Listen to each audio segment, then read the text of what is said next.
Tony 3, are you our recorder? I'm gonna get up. I owe you $3. I apologize, but I spent way more time in an airport Sunday and Monday than I had planned. And you know, even when you're in a good airport, airports still suck. So, you know, I had a nice, unplanned $20 meal for a burger and fries. Anyway, didn't beat the worst flight weekend I ever had. And that was going to the Collegiate Nationals in Shreveport. My wife said for convenience, I came up with the idea we'll just road trip. There's 4 adults. Yeah, 4 adults. And so 19 hours, easy division, stuff like this. This happened a year ago.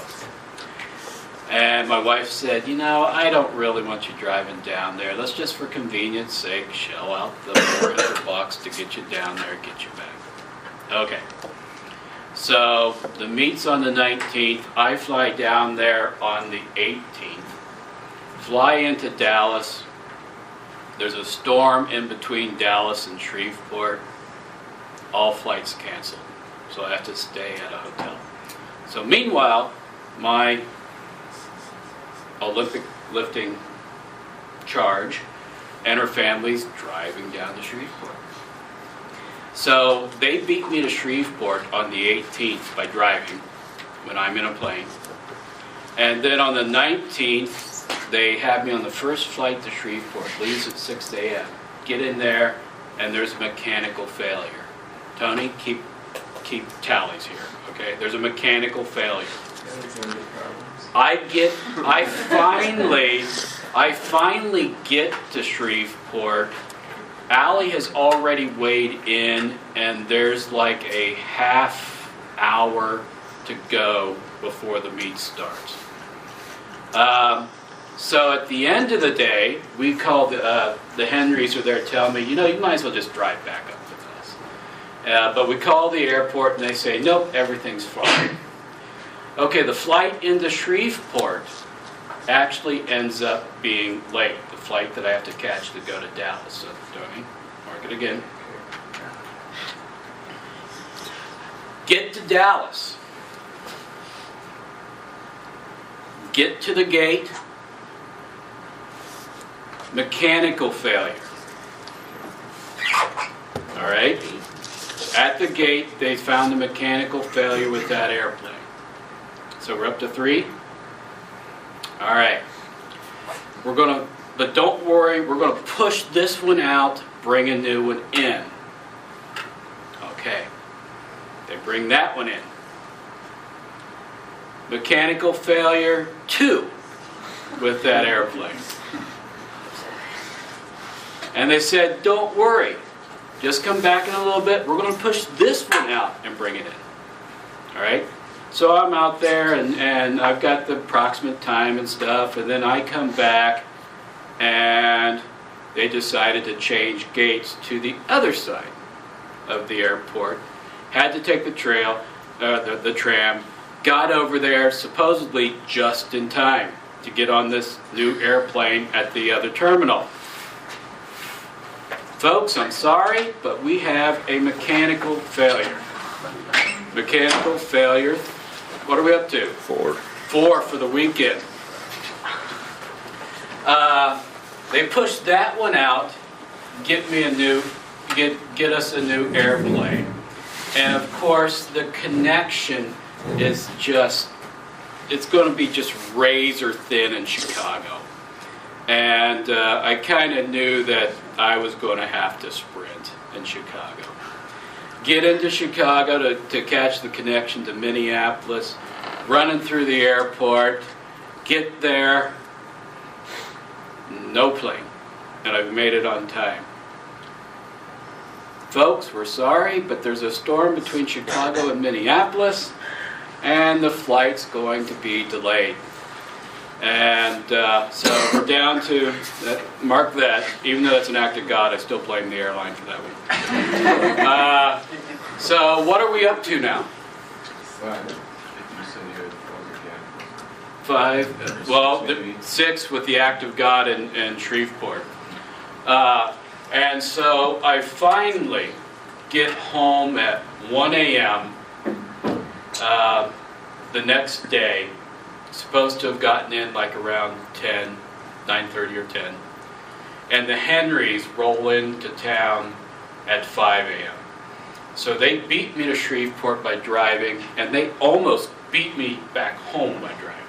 So that was my worst airport experience. It has nothing to do with what we're going to talk about today. So,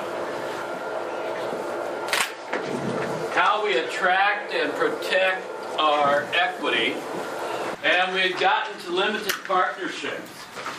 We said that priorships and partnerships get a lot of management control, and that's good. The problem with them is they're generally pretty slow in accumulating equity to allow you to grow, and plus there was unlimited liability. What's unlimited liability? Right. If you're there and you lose control of your semi-grain truck and you crash into the local child care facility and it's blood and guts everywhere, and your farm is worth $100,000, and the parents sue you for $5 million per kid, you have to pay the $5 million per kid. All right? Then we started talking about limited partnerships, and that's the one where you have two types of owners. You've got the general partners, and they get to make all the management decisions, but they have unlimited liability. And then you have the limited partners, and they cannot make decisions. They're purely investors, but they have limited liability, and those are known as silent partners. And we started going down the different things. With the management decisions, it's worse than a general partnership because you never know how silent the silent partner is. And truth be told, generally silent partners are not silent. Life, if one person dies, you've got to rearrange the whole thing. All right, that's one of the issues with limited partnership. And so if you have a dream of this farm being bigger than you are and continuing through life and all, it's not really going to help you. Transfer is with assets, and you're getting more partners and things like that. We talked that asset value is a bad way to divvy up a farm or a business and things like that. And it's who sets the value. When you're starting to transfer assets, let's say you're going to dissolve this limited partnership, transfer it on to the next generation. The limited partner, who is an investor, what are they going to want? How are they going to want the assets valued? They're going to want them valued as high as possible. And you, being the loving, caring dad and mom or aunt and uncle to the next generation, how are you going to want the assets to be valued? Probably lower. Fair, but, towards the lower end. Okay? So, it's kind of hectic in a limited partnership. Income tax is still single. Liability, we get some unlimited liability for the general partners, but we got the limited for the limited partners, so that's a good thing. Acquiring capital. We've got equity and loans, but the thing is, once you're a limited liability company, it's fairly easy to go through and tack on more limited partners. And why would people want to become limited partners?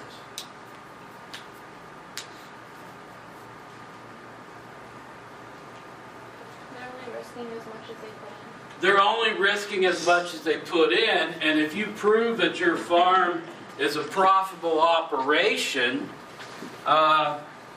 that's attractive. So it's easier to attract new contributed capital this way.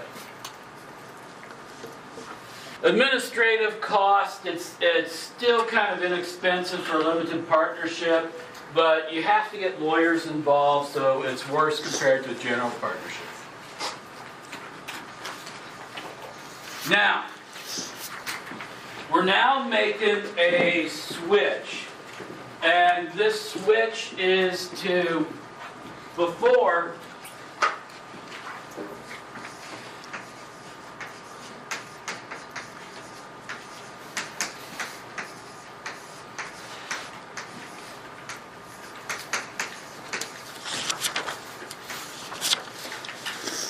with partnerships and proprietorships and limited partnerships. The way to look at this is that the owners and the businesses, the business that they own, in the eyes of the law, there is no difference between the two. All right? So the farmer is the business, is the farm, and the farm is the farmer, from a legal perspective.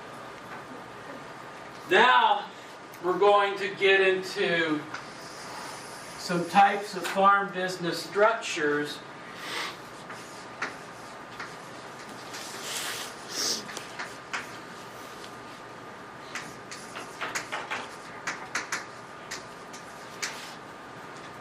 where the owners do not equal the business.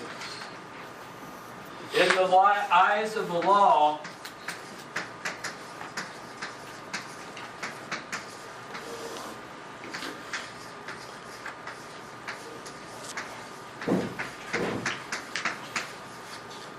the business becomes a legal entity. It's almost like the business is its own person. All right? And this allows us to have some unique characteristics. There's going to be three types. There's S corporations, and these are sometimes referred to incorrectly as family corporations. They tend to be smaller size corporations. There's C corporations. They don't have to be, but they tend to be the very large companies like GM, Microsoft, John Deere.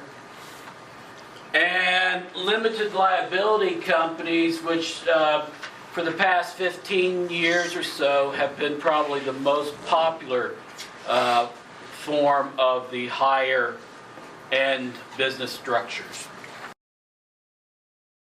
Now, the characteristics that having these business structures that are their own legal entity means that all owners have limited liability.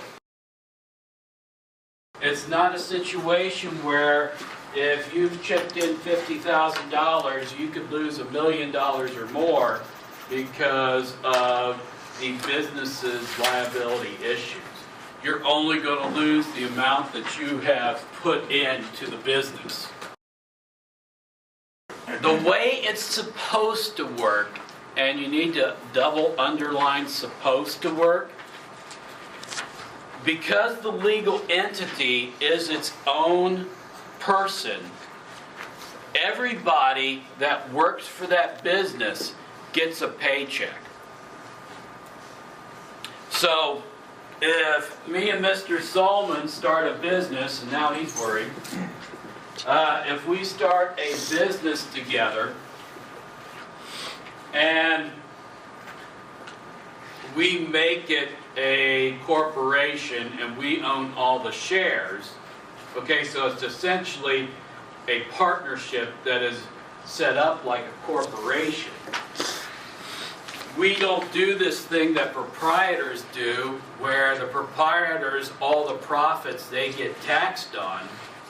In our situation, we get paid a paycheck, and so there's no unpaid labor on the farms, there's no family withdrawals, that sort of thing. The business owes us for the work that we put in. Okay? So officially, owners who work in the business receive a paycheck for their work. Doesn't all